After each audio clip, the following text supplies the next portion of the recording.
Well, good morning. I think it's firstly I must apologise for not being in touch last week to speak to all our supporters after that Woking game. I can only apologise for the disappointing, poor performance. It was okay the last 20 minutes being a bit of a charge to score, but for the rest of the game it was very disappointing. And bottom line, that stops at my door. I prepared them and I picked them, but it just didn't work on the day, and it was a very disappointing performance. Our previous three games had been Forest Green here. Well, I thought we played very well. Could have won it near the end, could have lost it near the end, but playing against a decent team, I thought our team played with high energy and with purpose. We played some good football and a good mixture of play. Good result. Disappointed not to win, but I thought the team played well. And then the Sutton away game, it's a difficult place to go and play on that pitch, but I thought the players all acquitted themselves very well.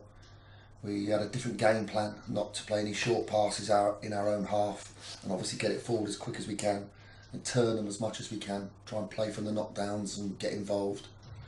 We had good chances when we were 1-0 up to have won that game and cleared out, but it wasn't to be from an error from us defending a set play. Previous game to that was away at Bournemouth in the league, which was again a steady, solid, decent performance away from home, clean sheet, winning 1-0. I thought everybody had a real go that day, good positive attitude. In between those games, we had the Brentford away game in the FA Cup, which it was such a mishmash of a team to pick and to play and to prepare. It was such a difficult, especially when we wanted to have such a good performance going back to my old club, but it just wasn't to be. And for this little chat, I think I'll just have to discount that game and say it was great that we had 1,500 supporters there. It was good for the players to go and play in front of a big crowd. But privately and secretly, underneath, of course, I don't want to go and lose anywhere 5-1. So, moving on then. After the Woking game, I had good long think, and met up with the chairman on the Sunday, and explained to him that the gambles that we needed to take. They were gambles because we'd lost away at Maidstone, home here to Chester, quite heavily in both games. We needed to change it pretty quick, and the gambles that we took at that point to try to get towards the playoffs or battle the playoffs, and this is my dog by the way, didn't really work. Must be honest, it hadn't really worked. We didn't get the impact and the quick results that I was hoping a quick fix may make. It was always going to be a gamble. It was always going to be an outside chance. So decisions were made on that Sunday with the chairman that we would try and cut costs, make cutbacks on and off the field. It's disappointing, it's difficult, but at the end of the day, this is also a business as a football club, and the chairman funds it very generously, and it's only the right thing to do is to try and cut back. We've brought in some younger players to come in and play on loan, and from non-league and lower league, and now we'll see what we can get from these younger players through to the rest of the season. Losing Cole Muggleton is also a disappointment as an assistant, but again we felt the cost cutting is necessary for us to put a fund together for next season. I can't tell you about the players that we've already signed for next season that I've picked. The person that was involved in recruitment before, he's also gone as well. So we've saved 2 salaries, if you like, and that will now go into the playing staff, which is all key for going forward. The cut down in numbers, I think when I got here there was about 28, 29 players. Well, now I think we're down to about 19, and that's including the loans and a couple of young lads. That's a sensible figure to work at. There's only 5 subs, so there's always going to be 2 or 3 people disappointed, and we've also got some long-term injuries as well on top of that. So the wage bill for me is still too high. It's not needed, and it's wasted money. So over the next few months, we will change that. With the young players coming through, we're just about to agree a new deal for young Bearwish. He's been very impressive, and I do like the young players to come in and play and try and bring them through if I can. And we will be looking and are looking at the others, 17, 18, 19-year-olds, to see how they can progress and maybe have them as part of our squad for next season. So I thought that was good news. The new contract for Redder Johnson, his contract was up, there was an option on it, but we've certainly missed him over the last month or so.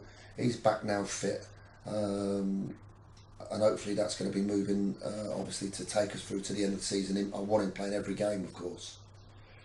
On the medical side, the physio here was part-time before I got here, which it can't work. You know, you can't have a professional football club with a part-time physio. So Cookie is now full-time. He's doing a lot more hours, not having any sort of days off really. It's a full-on job. So that's another little thing that's clicked into place really the last couple of weeks. We've bought some weighing scales. The players now are weighed every 2 weeks, so we know how much they weigh and we can monitor that. We also know about their body fat percentages.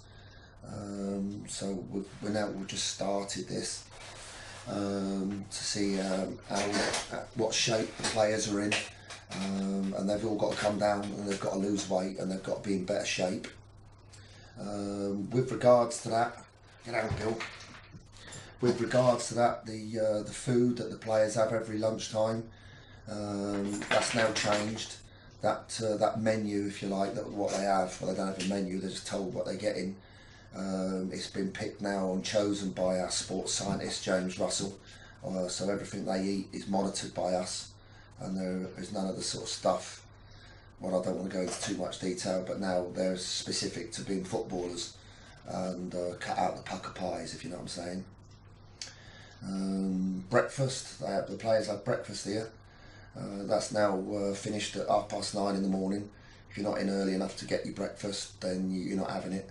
They shouldn't be eating breakfast at 10:20 just before going out training. So we've put an end to that.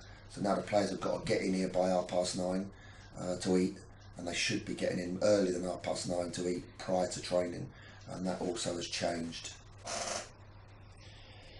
When I got here, all the players' the kit that they train in every day, the club paid for it all, and the club done it all for them. So they had breakfast, lunch, and their kit all prepared from every day.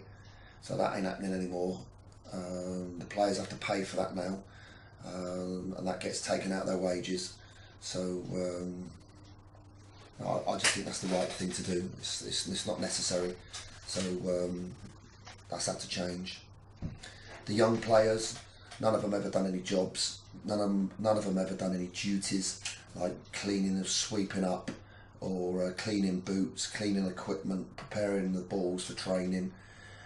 So now all the young players, including some of the young professionals, have all got duties or jobs, and they all have to be in by 9:15 to get their jobs done.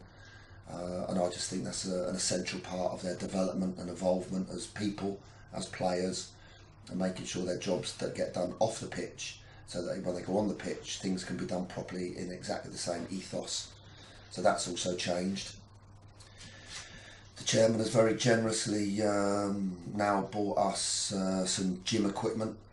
So we've actually got a gym here now in that, I think it's called, is it called the Spitfires Bar? Yeah, the sports club. The sports club. So that's now been, half of that now has been transformed into a gym. So the players now, every day before training, they go in there for a pre-training activation yoga type stretching session with James Russell prior to training every day. After training, 2 days a week, we use that. After training in the afternoons, we use that for team squad circuits. But we've now got all the equipment. There was nothing before. I don't agree with players going up the local tennis club cappuccino type crap. I don't buy into all that sort of stuff. You'd never have a boxer preparing for a world championship fight down a local sports centre where all the mums are. That ain't happening. So now everyone works here, and everyone. There ain't no mirrors. There ain't no flashy music. This is a spit and sawdust work, and I feel that's the right environment to go into a challenge week in, week out. And to be fair to the players, they've responded very, very well. They've worked very, very hard, and their body fat percentages are coming down in the few weeks that we've been doing it, and they're starting to, I think, get fitter.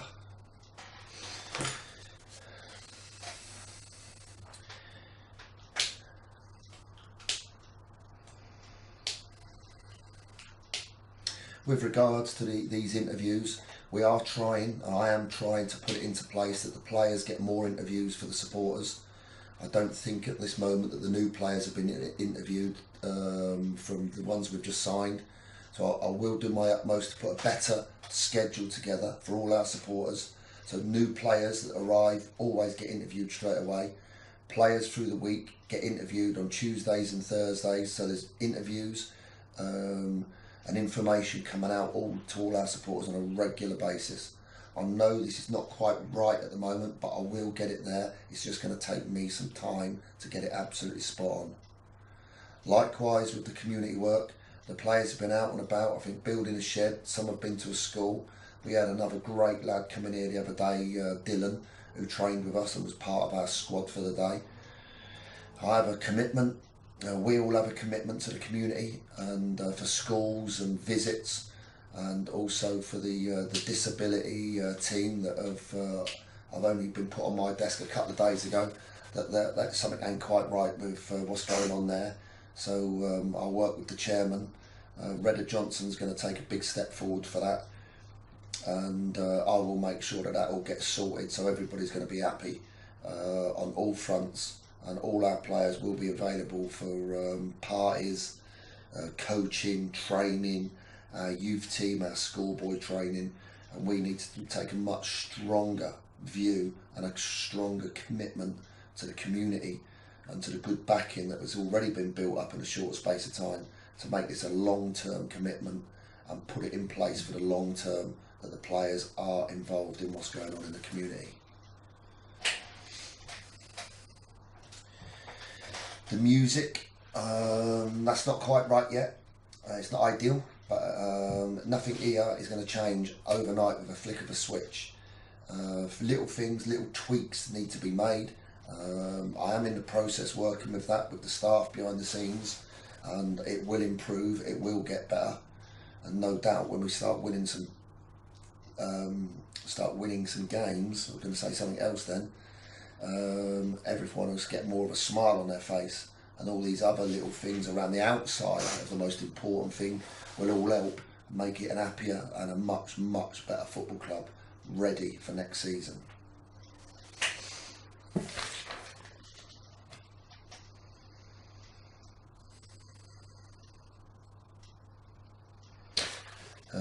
I think I've just about covered everything that's on this list that I scrambled together and prepared for this little chat.